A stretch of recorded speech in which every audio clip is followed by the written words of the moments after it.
Hi, my name is Malika, and this is my reading room.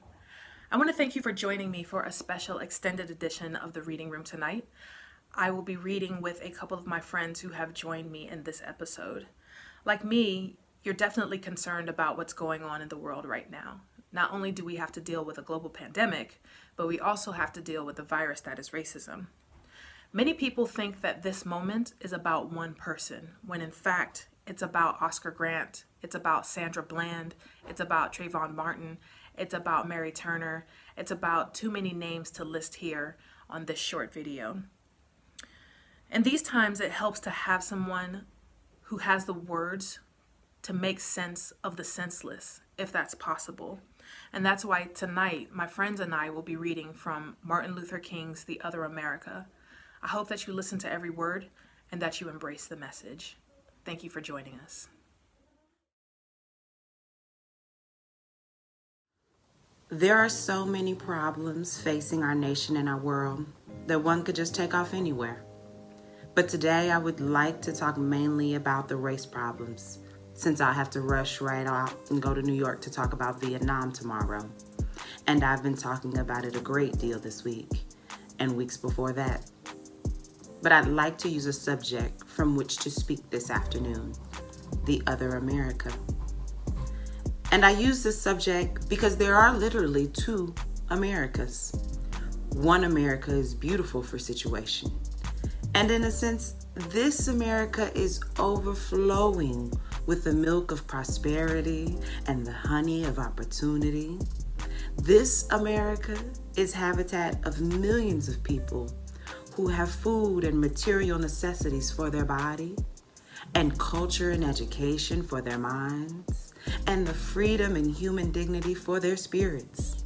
In this America, millions of people experience every day the opportunity of having life, liberty, and the pursuit of happiness in all of their dimensions. And in this America, millions of young people grow up in the sunlight of opportunity. But tragically and unfortunately, there is another America.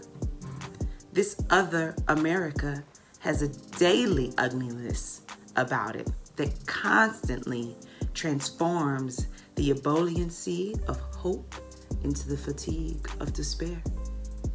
In this America, millions of work-starved men walk the streets daily in search of jobs that do not exist. In this America, millions of people find themselves living in rat-infested, vermin-filled slums. In this America, people are poor by the millions. They find themselves perishing on a lonely island of poverty in the midst of a vast sea of prosperity. In a sense, the greatest tragedy of this other America is what it does to the little children. Little children in this other America are forced to grow up with clouds of inferiority forming every day in their little mental skies. As we look at this other America, we see it as an arena of blasted hopes and shattered dreams. Many people of various backgrounds live in this other America. Some are Mexican Americans, some are Puerto Ricans, some are Indians, some happen to be from other groups. Millions of them are Appalachian whites, but probably the largest group in this other America, in proportion to its size of the population, is the American Negro. The American Negro finds himself living in a triple ghetto. A ghetto of race, a ghetto of poverty, a ghetto of human misery. So what we are seeking to do in the civil rights movement is to deal with this problem of the two Americas. We are seeking to make America one nation, indivisible, with liberty and justice for all. Now let me say that the struggle for civil rights and the struggle to make these two Americas one America is much more difficult today than it was 5 or 10 years ago. For about a decade or maybe 12 years, we've struggled all across the South in glorious struggles to get rid of legal, overt segregation and all the humiliation that surrounded this system of segregation. In a sense, this was a struggle for decency. We could not go to a lunch counter in so many instances to get a hamburger or a cup of coffee. We could not make use of the public accommodations. Public transportation was segregated, and often we had to sit in the back, and within transportation within cities, we often had to stand over empty seats because sections were reserved for whites only. We did not have the right to vote in so many areas of the South, and the struggle was to deal with these problems. And certainly they were difficult problems. They were humiliating conditions. By the thousands, we protested these conditions. We made it clear that it was ultimately more honorable to accept jail cell experiences than to accept segregation and humiliation. By the thousands, students and adults decided to sit in at segregated lunch counters to protest set conditions there. When they were sitting at those lunch counters, they were in reality standing up for the best in the American dream and seeking to take the whole nation back to those great wells of democracy which were dug deep by the founding fathers in the formulation of the Constitution and the Declaration of Independence. Many things were gained as a result of these years of struggle. In 1964, the Civil Rights Bill came into being after the Birmingham movement, which did a great deal to subpoena the conscience of a large segment of the nation to appear before the judgment seat of morality on the whole question of civil rights. After the Selma movement in 1965, we were able to get a voting rights bill, and all these things represented strides. But we might see that the struggle today is much more difficult. It's more difficult today because we are struggling now for genuine equality. It's much easier to integrate a lunch counter than it is to guarantee a livable income and a good solid job. It's much easier to guarantee the right to vote than it is to guarantee the right to live in sanitary, decent housing conditions. It is much easier to integrate a public park than it is to make genuine quality integrated education a reality. And so today we are struggling for something which says we demand genuine equality. It is not merely a struggle against extremist behavior towards Negroes. And I'm convinced that many of the very people who supported us in the struggle in the South are not willing to go all the way now. I came to see this in a very difficult and painful way. In Chicago, the last year where I lived and worked, some of the people who came quickly to march with us in Selma and Birmingham weren't active around Chicago. And I came to see that so many people who supported morally and even financially what we were doing in Birmingham and Selma were really outraged against the extremist behavior of Bull Connor and Jim Clark toward Negroes, rather than believing in genuine equality for Negroes. And I think that is what we've got to see now, and that is what makes the struggle much more difficult. So as a result of this, we see many problems existing today that are growing more difficult. It's something that is often overlooked, but Negroes generally live in worse slums today than 20 or 25 years ago. In the North, schools are more segregated today than they were in 1954, when the Supreme Court's decision on desegregation was rendered. Economically, the Negro is worse off today than he was 15 and 20 years ago. And so the unemployment rate amongst whites at one time was about the same as the unemployment rate among Negroes. But today, the unemployment rate among Negroes is twice that of whites, and the average income of the Negro today is 50% less than whites. We see the fact that the Negro economically is facing a depression more staggering than the depression in the 1930s. The unemployment rate of the nation as a whole is about 4%. However, the Labor Department has stats for the Negro at 8.4%. But these are the people who are still in the labor market. They still go to the unemployment agencies and they still look for jobs. So somehow they're still being calculated. But there are hundreds of thousands of Negroes who have given up. They've lost hope. They've come to feel that life is a long and desolate corridor with no exit sign. So they no longer look for a job. There are those who would estimate that these people who are called the discouraged persons are 6 and 7% of the Negro community. That means that the actual unemployment rate of the Negroes is 16%. Among Negro youth in some of our larger areas, it's up to 30 and 40%. So you can see what I mean when I say that in the Negro community, there's a major, tragic, and staggering depression that we face in our everyday lives. Now, the other thing that we've got to come to see now that many of us didn't see too well during the last 10 years, that is that racism is still alive in the American society and much more widespread than we realized. And we must see racism for what it is. It is a myth of the superior and the inferior race. It is a false and tragic notion that one particular group, one particular race, is responsible for all of the progress, all of the insights in the total flow of history, and the theory that another group or another race is totally depraved, innately impure, and innately inferior. In the final analysis, racism is evil because its ultimate logic is genocide. Hitler was a sick and tragic man who carried racism to its logical conclusion. He ended up leading a nation to the point of killing about 6 million Jews. This is the tragedy of racism because its ultimate logic is genocide.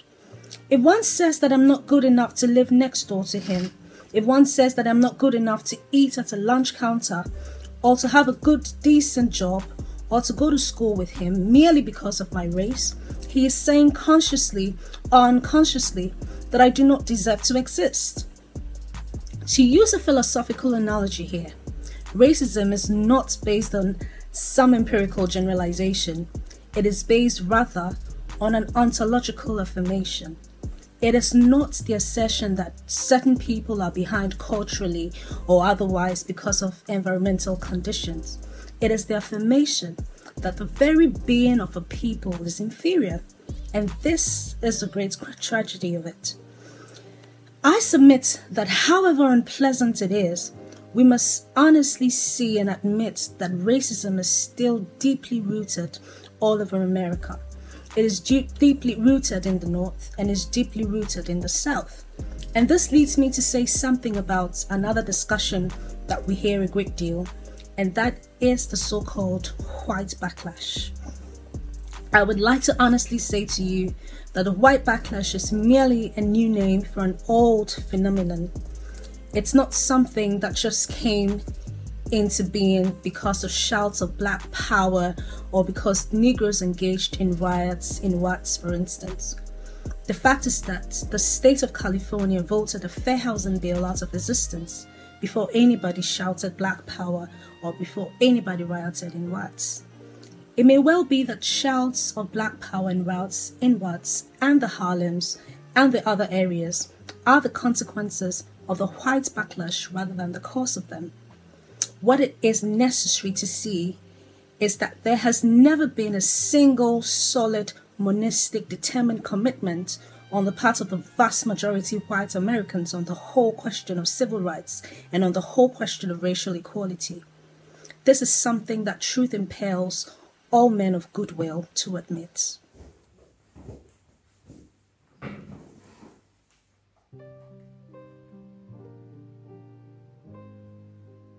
It is said on the Statue of Liberty that America is a home of exiles. It doesn't take us long to realize that America has been the home of its white exiles from Europe. But it has not evinced the same kind of maternal care and concern for its black exiles from Africa. It is no wonder that in one of his sorrow songs, the Negro would sing out, "Sometimes I feel like a motherless child." What great estrangement, what great sense of rejection caused the people to emerge with such a metaphor as they looked over their lives. What I'm trying to get across is that our nation has constantly taken a positive step forward on the question of racial justice and racial equality. But over and over again, it made certain backward steps. And this has been the persistence of the so-called white backlash. In 1863, the Negro was freed from the bondage of physical slavery. But at the same time, the nation refused to give him land to make that freedom meaningful.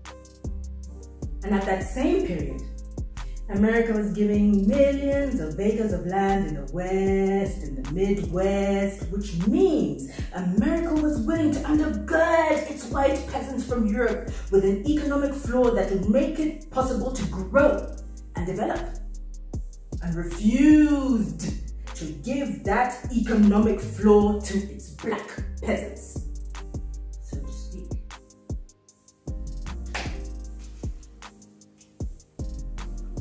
This is why Frederick Douglass could say that emancipation for the Negro was freedom to hunger, freedom to the winds and rains of heaven, freedom without roofs to cover their heads.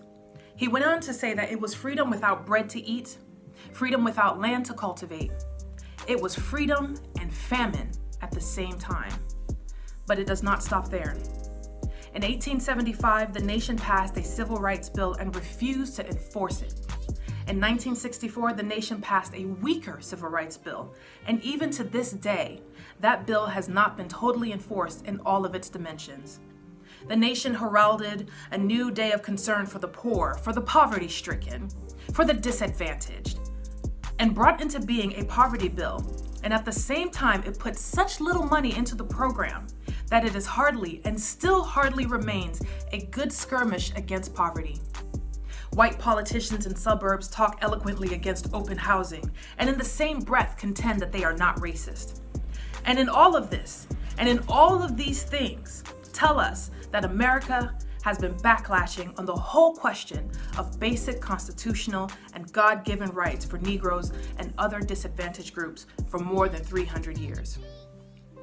So these conditions, existence of widespread poverty, slums, and of tragic conniptions in schools and other areas of life, all of these things have been brought about by a great deal of despair and a great deal of desperation, a great deal of disappointment and even bitterness in Negro communities.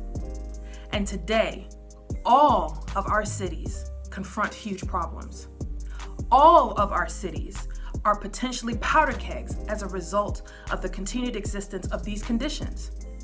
Many in moments of anger, many in moments of deep bitterness, engage in riots. Let me say, as I've always said, and I will always continue to say, that riots are socially destructive and self-defeating. I'm still convinced that non-violence is the most potent weapon available to oppress people in their struggle for freedom and justice. I feel that violence will only create more social problems than they will solve.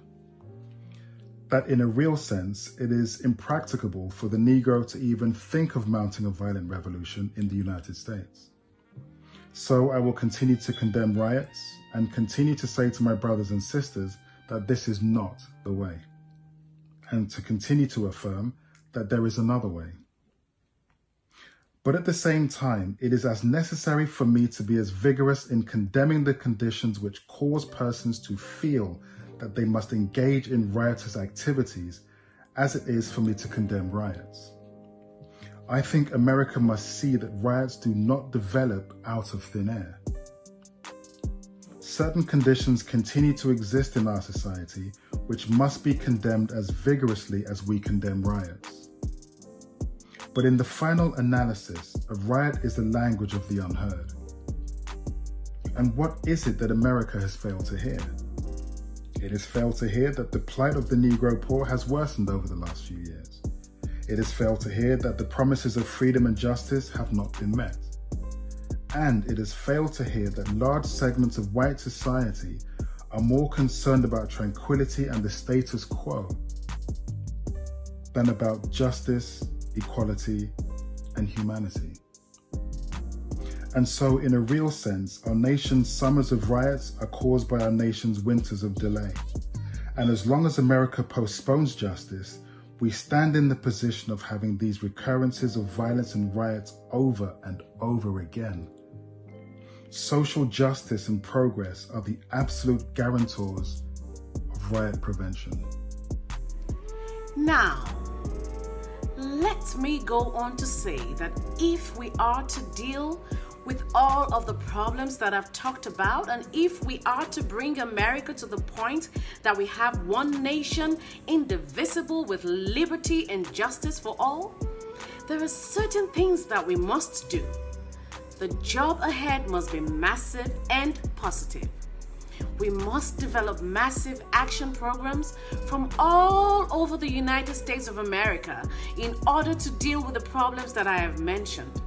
Now, in order to develop these massive action programs, we've got to get rid of one or two false notions that continue to exist in our society. One is the notion that only time can solve the problem of racial injustice. I'm sure you've heard this idea. It is the notion almost that there is nothing in the very flow of time that will miraculously cure all evils. And I've heard this over and over again. There are those, and they are often sincere people, who say to Negroes and their allies in the white community that we should slow up and just be nice and patient and continue to pray. And in 100 or 200 years, the problem will work itself out. Because only time can solve the problem? I think there is an answer to that myth. And it is that it's neutral. It can be used either constructively or destructively. And I'm absolutely convinced that the forces of ill will in our nation, the extreme rightists in our nation, have often used time much more effectively than the forces of goodwill. And it may well be that we will have to repent in this generation, not merely for the vitriolic words of bad people and the violent actions of the bad people, but for the appalling silence and indifference of the good people who sit around and say, wait on time. Somewhere we must come to see that social progress never rolls in on the wheels of inevitability. It comes through the tireless efforts and the persistent work of dedicated individuals. And without this hard work, time itself becomes an ally of the primitive forces of social stagnation. And so, we must help time, and we must realize that the time is always right to do right. Now there's another notion that gets out. It's around everywhere. It's in the South, it's in the North, it's in California. It's all over our nation. It's a notion that legislation can't solve the problem, can't do anything in this area. And those who project this argument contend that you've got to change the heart and that you can't change the heart through legislation. Now, I would be the first one to say that there is a real need for a lot of heart changing in our country. And I believe in changing the heart.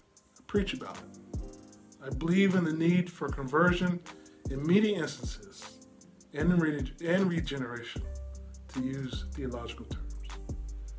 And I would be the first to say that if the race problem in America is to be solved, the white person must treat the Negro right.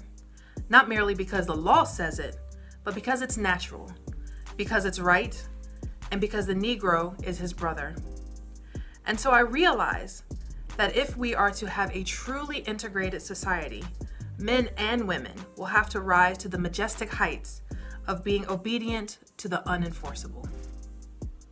After saying this, let me say another thing which gives the other side, and that is that although it may be true that morality cannot be legislated, behavior can be regulated. Even though it may be true, the law cannot change the heart, it can restrain the heartless. Even though it may be true, the law cannot make a man love me, it can restrain him from lynching me. And I think that's pretty important also. And so while the law may not change the hearts of men, it can and it does change the habits of men. And when you begin to change the habits of men, pretty soon the attitudes that will be changed, pretty soon the hearts will be changed.